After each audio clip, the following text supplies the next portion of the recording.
नमस्कार दोस्तों, आइए सुनते हैं दो स्पेनिश लेखकों की रोचक कहानियाँ। महापादरी का बावर्ची, लेखक हुआन वलेरा। प्राचीन समय में जब महापादरी लोग धनी एवं शक्तिशाली होते थे, टोलेडो में एक महापादरी रहता था। इतना कठोर और त्यागी था कि उसकी खाने की मेज़ पर बहुत कम आहार होता था। केवल मछली, सब्जियां और अनाज की ही रकाबियां होती थीं। दरअसल वह थोड़ा सा ही खाने का आदी हो गया था। परमात्मा के इस आदरणीय शाकाहारी सेवक ने अपने लिए विशिष्ट भोजन की व्यवस्था की थी और वह भी उसके सिद्धांतों के अनुसार ही था। उसका बावर्ची दोपहर के भोजन में सब्जियों का अत्यंत स्वादिष्ट और पौष्टिक सूप दिया करता था, जो बावर्ची के कथानुसार मसूर, फलियों और मटर से तैयार किया जाता था। सूप बनाने में बावर्ची इतना प्रवीण था कि उसके द्वारा बनाए गए सूप की सुगंध बढ़िया से बढ़िया और बहुमूल्य पदार्थों की सुगंध जैसी होती थी। दुर्भाग्य से बावर्ची में एक बड़ा भारी दोष था। वह खानसामे से सहमत नहीं था और दोनों में छोटी छोटी बातों को लेकर बराबर झगड़ा चलता रहता था। परिणाम स्वरूप बावर्ची को सेवा से हटा दिया गया। महापादरी की मेज को तैयार करने के लिए एक दूसरा बावर्ची आया। उसको महापादरी के दोपहर के खाने के लिए अच्छा शाकाहारी सूप बनाने का निर्देश दिया गया। उसने अपना सारा जोर लगा दिया, परंतु महापादरी ने सूप को तिरस्कार योग्य पाया। उसने उस खानसामे को हटाने और किसी दूसरे बावर्ची को लाने के लिए कहा। एक के बाद एक करके 8-9 बावर्ची आए, परंतु स्वादिष्ट एवं सुगंधित सूप तैयार करने में कोई भी सफल नहीं हुआ। अतः उन्हें भी अपनी अयोग्यता के कारण अपमानित होकर लौटना पड़ा।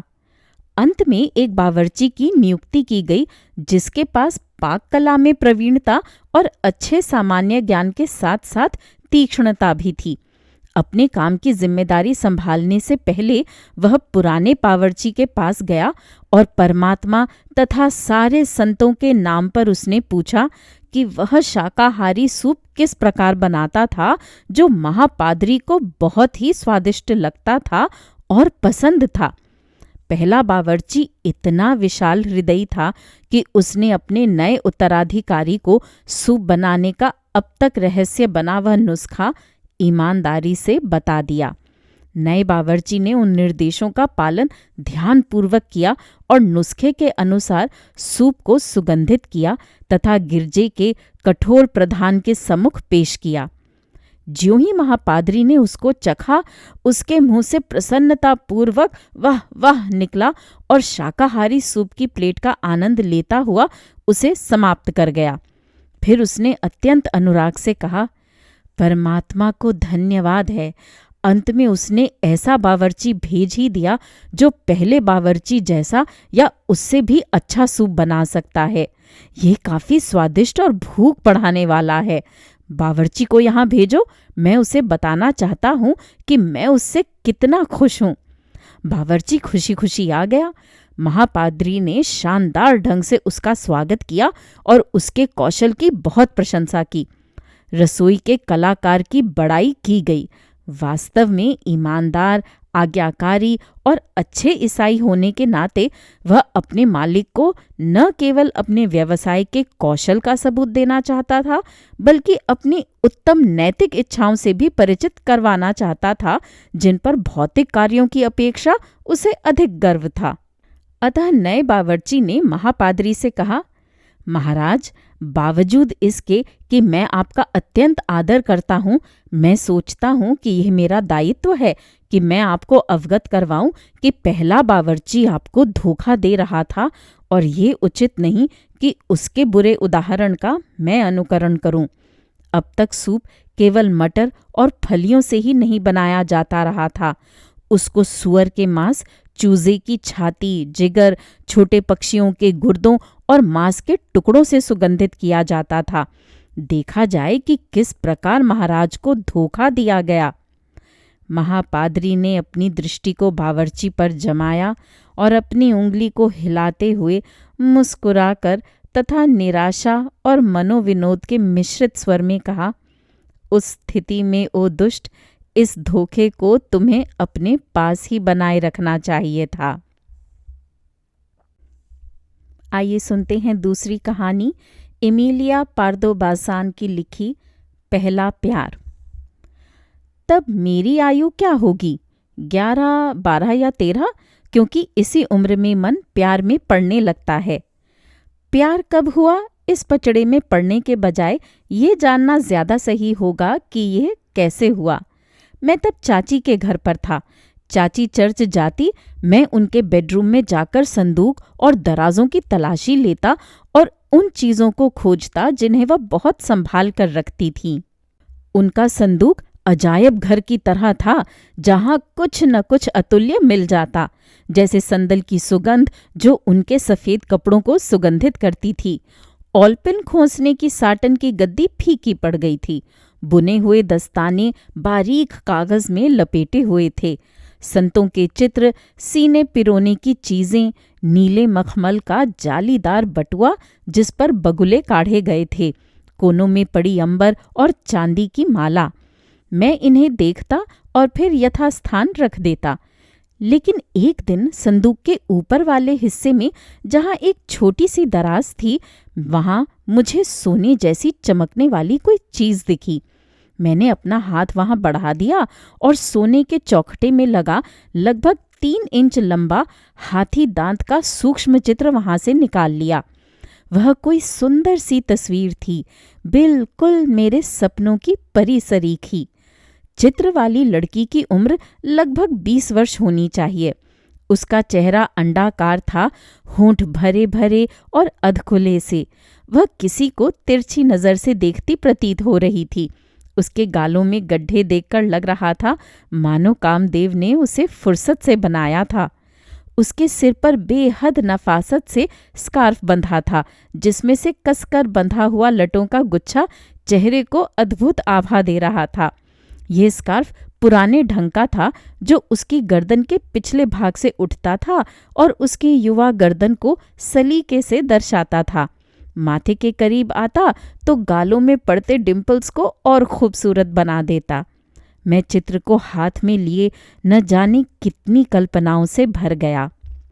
मुझे एहसास हुआ कि मेरी नानी दादी के समय की स्त्रियां शरीर को उतना नहीं ढकती थीं जितना हमारे समय की स्त्रियां ढकती हैं। हालांकि ऐसा मैं पुराने समय के चित्रों को देखकर ही अंदाजा लगा सकता था। कमर के ऊपर वे लगभग पारदर्शी जाली सी पहनती थीं, जिनमें उनकी युवा सुंदरता और उभर कर दिखती थी। गले में पहनी गई मोतियों की माला पूरी शान से उनके वक्ष को सुशोभित करती। चित्र में बड़ी अदा से उठा हुआ उनका हाथ दिखता था, जिसमें हमेशा कोई प्यारा सा कढ़ा हुआ रुमाल होता था। आज भी मैं उस प्रभाव को भूल नहीं पाता जो मुझे उस चित्र को देखकर महसूस हुआ। मैं न जाने कितनी देर सुख के क्षणों में डूबा रहा, कठिनाई से सांस लेता रहा और अपनी आंखों से चित्र की खूबसूरती पीता रहा। न जाने कितनी सुंदरियों के चित्र देख चुका हूँ, मगर उस चित्र में क्या था कि सुंदरी की मूक मुस्कुराहट और चंचल छवि ने मुझे उद्वेलित कर दिया था। ये किसी चित्रकार की कोरी कल्पना नहीं थी, रक्त मांस की जीती जागती छवि थी। उसकी गहरी रेखाएं शंका में डालती थीं। सफ़ेद सुंदर दंत पंक्ति दिखाने के लिए होंठ जरा से खुले थे। मैंने तस्वीर को पकड़ा, उसे सांसों में भरा और अपने होठों को उसके पास ले जाने लगा कि बरामदे में पाँव की आवाज़ सुनी। चर्च से लौटकर आती मेरी चाची थीं। मैंने उनकी दमे वाली खांसी और गठिया से पीड़ित पाँव घसीटने की आवाज़ सुनी। सूक्ष्म चित्र को वापस दराज में रखने, बंद करने, खिड़की में जाने और निर्दोष और उदास भाव भंगिमा बनाने के लिए मेरे पास बहुत कम समय था। चाची ने शोर मचाते हुए प्रवेश किया, क्योंकि चर्च की सर्दी ने उनके जुकाम को बिगाड़ दिया था, जो अब पुराना मर्ज बन चुका था। मुझे देखकर उनकी छोटी झुर्रीदार आंखें चमक उठीं। मेरी चोरी पकड़ते हुए वह मुझे थपकी देते हुए सामान्य भाव से पूछने लगी कि क्या मैं हमेशा उनकी संदूक खंगालता हूँ। फिर धीमे धीमे मुस्कुराकर बोली, अच्छा ज़रा रुक तो, तुम्हारे लिए मेरे पास कुछ है जिसे तुम ज़रूर पसंद करोगे। उन्होंने अपनी वैस्केट की जेब से कागज़ में लिपटे केक और बर्फी के टुकड़े निकाले, जिन्हें देखकर ही मेरा जी मिचला गया। चाची की बूढ़ी बीमार छवि को देखने और चिपचिपी मिठाइयाँ खाने की इच्छा मुझे बिल्कुल नहीं थी। वर्षों की दौड़, क्षतिग्रस्त दांत, कमज़ोर निगाहें, मुरझाया चेहरा, मूछें, भूरी कनपटियों पर खिंचाए भूरे बाल, पीली लटकती हुई गर्दन, उस सुंदर चित्र के आगे ये छवि कितनी बेजान थी। मैंने मिठाई लेने से इनकार कर दिया। एक क्रोध भरा पौरुष भाव मेरे मन में जगा और मैंने जोर देकर कहा, मैं नहीं चाहता, मुझे नहीं चाहिए। तुम्हें नहीं चाहिए? क्या अजूबा है, तुम तो बिल्ली से भी अधिक लालची हो। पर मैं छोटा बच्चा नहीं हूं, अपने को ऊपर उठाते हुए मैंने कहा और पंजे के बल खड़े होकर कहा, मुझे मिठाई की परवाह नहीं। मेरी चाची ने मुझे कुछ स्नेह और कुछ क्रोध भरी नज़र से देखा। अंततः वह हंसी। उनका भयावह जबड़ा मुझे दिखाई देने लगा। वह इतनी हंसी कि होठों को छिपाते हुए उनकी ठोडी और नाक मिल गई और झुर्रियों का पहाड़ सा गालों पर दिखाई देने लगा। मुंह के साथ ही सिर व शरीर भी पूरी तरह हिल रहे थे। मैं शीघ्रता से माँ के कमरे में गया, जहाँ मैंने साबुन और पानी लिया और अपने हाथ मुंह को मल मल कर धोया और चित्र वाली लड़की की कल्पना में डूब गया। उस दिन से ये नियम बन गया, ज्यों ही चाची बाहर जाती मैं कमरे में सरक जाता, संदूक खोलता, सूक्ष्म चित्र निकालता और विचारों में खो जाता। यह सब 1 मिनट की गतिविधि होती। मुझे लगता कि उसकी आंखें मेरी आंखों के भीतर झांक रही हैं और सांस चल रही है। मैं उसका चुंबन लेने की कोशिश करता, लेकिन डरता कि कहीं मेरी धृष्टता पर वह नाराज न हो जाए। फिर मैं उसे अपनी छाती से चिपका लेता, अपने गालों से सटाता। मैं कोमल व्यवहार करता कि कहीं उसे कोई चोट न पहुँचे। चाची के कमरे में जाकर संदूक खोलने से पहले मैं बाल धोता, कंघी करता, खुद को सुंदर बनाता, मानो कोई प्रेमी अपनी प्रेमिका से मिलने जा रहा हो। मैं प्रायः बाजार में हम उम्र लड़कों से मिलता, जो अपनी प्रेमिकाओं के पत्र, फोटो और फूल मुझे दिखाकर पूछते थे कि क्या मेरी कोई प्रेमिका नहीं है। शर्म से मेरा गाल जकड़ जाता और उत्तर में मैं केवल अपनी गूढ़ मुस्कान छोड़ देता। जब वे अन्य लड़कियों की तारीफ के पुल बांधते तो मैं कंधे झटकाकर उन्हें तिरस्कार से कहता, एक रविवार मैं छोटी चचेरी बहनों से मिलने और उनके साथ खेलने उनके घर गया। वे वास्तव में सुंदर थीं और उनमें से सबसे बड़ी अभी 15 वर्ष की नहीं हुई थी। हम दूरबीन से मनोविनोद कर रहे थे।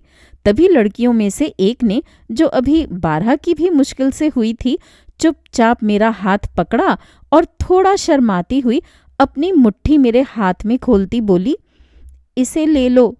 मैंने हथेली खोली तो देखा कि वह एक गुलाब की कली थी। छोटी लड़की मुस्कुराकर मेरी ओर टेढ़ी नज़र से देखती भाग गई, लेकिन मैं तुरंत चिल्लाया, अरे नहीं नहीं, इसे तुम ही रखो।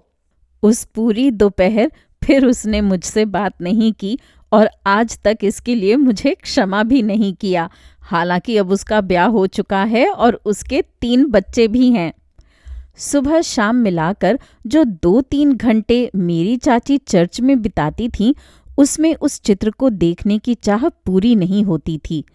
आखिर मैंने उस चित्र को अपनी जेब में रखने का निश्चय किया। पूरे दिन मैं उसे लोगों से छिपाता रहा, मानो कोई अपराध कर दिया हो। मैंने सोचा कि चित्र में मौजूद लड़की मेरी गतिविधियां देखती होगी तो सोचती होगी कि मैं किस हद तक मूर्ख हूँ। यदि मैं जुराबें उतारना चाहता या कोई भौंडा सा काम करना चाहता तो मैं पहले चित्र को किसी सुरक्षित स्थान पर रख देता, ताकि आज़ादी से उस काम को कर सकूं। चित्र को मैं रात भर तकिए के नीचे छिपाता, कई बार जागता कि कोई मुझे खजाने से वंचित न कर दे। अंत में मैं उसे तकिए को नीचे से निकालता और अपनी छाती पर रखकर सो जाता। सुबह मुझे अपने सीने पर उसकी छाप दिखाई देती। चित्र की वह स्त्री फोटो की तरह नहीं बल्कि जीवित, मिलनसार, सुंदर छवि के साथ मेरी ओर आती और मुझे उड़न खटोले में ले जाने को आतुर हो जाती। मधुर अधिकार से वह मेरे करीब आती, मुझे स्टूल पर बिठाती, मेरी भौहों आँखों पर अपनी झूलती लटों से दुलार दिखाती, अपना हाथ मेरे सिर पर फेरती। मैं उसके लिए प्रार्थना पुस्तक से पंक्तियां पढ़ता, बांसुरी बजाता और फिर वह मुस्कुराकर मुझे धन्यवाद देती। अंत में कुछ अजीब सी यादें मेरे मस्तिष्क पर छाने लगीं। मैं कहीं अतीत में खो गया। मुझे लगता मानो मैं किसी जन्म में सेवादार था, सड़कों पर गाना गाता था। धीरे धीरे मैं दुबला होने लगा, जिससे मेरे माता पिता, चाचा चाची चिंतित हो गए। इस आयु में हर चीज़ डराने वाली है, मेरे पिता ने कहा, जो स्वास्थ्य और चिकित्सा से जुड़ी कई किताबें पढ़ा करते थे। मेरी काली पलकों को, सिकुड़ी आँखों, पीले होठों को पढ़ते और फिर भूख न लगने की मेरी परेशानी से चिंतित होते। खेलो बेटा, खाओ पियो, वह कहते और मैं उदासीनता से उत्तर देता, मेरा मन नहीं। उन्होंने मेरी बेचैनी को जानने की कोशिश की, फिर मुझे थिएटर ले जाने लगे।